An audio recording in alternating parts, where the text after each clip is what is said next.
Good morning, students. How are you? I hope you all are fine and safe at home. So, student, in today's video, we'll begin with the first poem of your book, which is Dust of Snow by Robert Frost. Students, first we read about the poet, then the introduction of the poem, detailed explanation of stanza along with meaning of difficult words. Also, the explanation is followed by the literary devices used in the poem. So, first we'll read about the poet. See how he looks. Okay. Robert Frost was an American poet. He was born on March 26, 1874, San Francisco, and he died on January 29, 1963, Boston. So now students, I'll give the introduction of the poem. The poem Dust of Snow is a simple and short poem, yet with a deeper and larger meaning. The poet explains how an act as petty as experiencing snow on one's body can brighten one day up. The message of the poem is put into the words by Robert Frost. Always, always, a larger significance, a little thing touches a larger thing. With this, we begin with the first stanza of the poem. So, first stanza. The way a crow shook down on me the dust of snow from a hemlock tree. In this stanza, the poem is set in a scene where the poet is in a bad mood and is walking by a hemlock tree. Hemlock tree is a poisonous tree. As he passes by, a crow happens to throw some snow dust on him. Whether it falls on his head or shoulder is unknown, as there is no specific mention in the poem. Also, the readers are left in doubt about the bird's specific action. Whether the crow was landing, shivering with cold, readjusting itself on the branch, or taking off, it happened to send some particles of snow upon the author. Here, the two agents of nature, the hemlock tree and the crow, are signifiers of sadness and gloom, just like the poet's mood was in the opening scene. Now, next stanza. Has given my heart a change of mood and saved some part of day I had ruled. Root is held in regret. So, for reason unknown, the author was having a terrible day. But the falling of the snow on his head lifted his mood instantly. He had already spent his day in bad mood, but the rest of it was saved by the crow and the hemlock tree.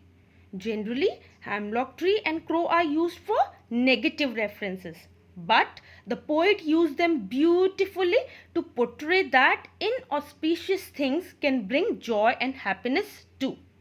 One must not take things for granted and should be open and accept whichever way the nature chooses to bless us. So, I hope you understand the extensa. Okay.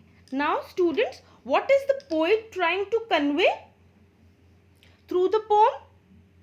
He try he tries to enlighten the people and change their mindsets with the help of his poetry. In this poem, he uses the characters crow and hemlock tree as the reason behind his change mood and becoming optimistic. He wants all to be optimistic. So, student, I hope you get the stanza. Okay. Now, we'll discuss the literary devices used in the poem. But before that, I want to discuss the rhyme scheme of the poem. So, first we'll see stanza 1. Okay. So, how we have to find out the rhyme scheme? we have to see the first line of the stanza and last word of that. And the last word is crow. So we'll mark it as A. Now, second line, last word is me. Me is not rhyming with crow. So we will mark it as B. Okay. Now, third line, last word, snow.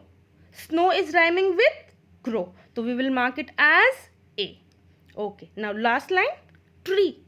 Tree is rhyming with me. So we'll mark it as B. So now the rhyme scheme of this stanza is A, B, A, B. Okay. So the rhyme scheme of first stanza is A, B, A, B. Okay. Now the literary device used in this stanza. First is inversion. What is inversion? When the structure of a sentence is changed by the poet to create rhyme. This poetic license is called inversion. In first stanza, you can see inversion, like the dust of snow from a hemlock tree, because he want to create a rhyme in his poem. That is why he used this line in this way. Otherwise, it can be like hemlock tree from the dust of snow. Okay. So this is inversion. Now, second is assonance. Assonance is the prominence of a vowel sound throughout a line is called assonance. In stanza first, line 2, shook down on me. O sound is prominent. Shook down on. So O sound is prominent. That is why it assonance. Okay.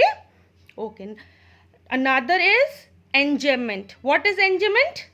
When the same sentence continues to the next line without the use of any punctuation mark. It is called enjambment. It has been used throughout the poem. So the whole stanza is in enjambment. Okay. Now next stanza. Next stanza, again same. First we'll see the rhyme scheme of the poem. So the last word of first line, heart. We will mark it as C. Okay. Now second line, last word, mood. Mood is not rhyming with heart. We will mark it as D. Now third line, last word, part. Part is rhyming with heart. So we'll mark it as C. Now last line, last word, root. Root is rhyming with mood. So we will mark it as D. So the rhyme scheme of this stanza is C, D, C, D. So the rhyme scheme of whole poem is A, B, A, B, C, D, C, D. Okay. Now literary devices. First is again enjambment. Okay. Second is alliteration. What is alliteration? Alliteration is repetition of same consonant sound at the beginning of each word. Here you can see third line, saved some. So this is alliteration. Okay. Now there is one more literary device, that is consonance. What is consonance? Consonance is also the repetition of consonant sound. And here you can see in the last line, day I had rude. D sound is prominent. Student, do you know the difference between alliteration and consonance? There is difference between alliteration and consonance. In alliteration, the repetition is at the beginning of the word. But in consonance, it can be anywhere in the word. It can be beginning also, middle also, or at end also. Okay. So this is consonance, and this is the difference between alliteration and consonance. So student, I hope you have understood the poem. So students, please try to write the summary of the poem in your own words. Okay. Wish you good luck. God bless you. Bye-bye.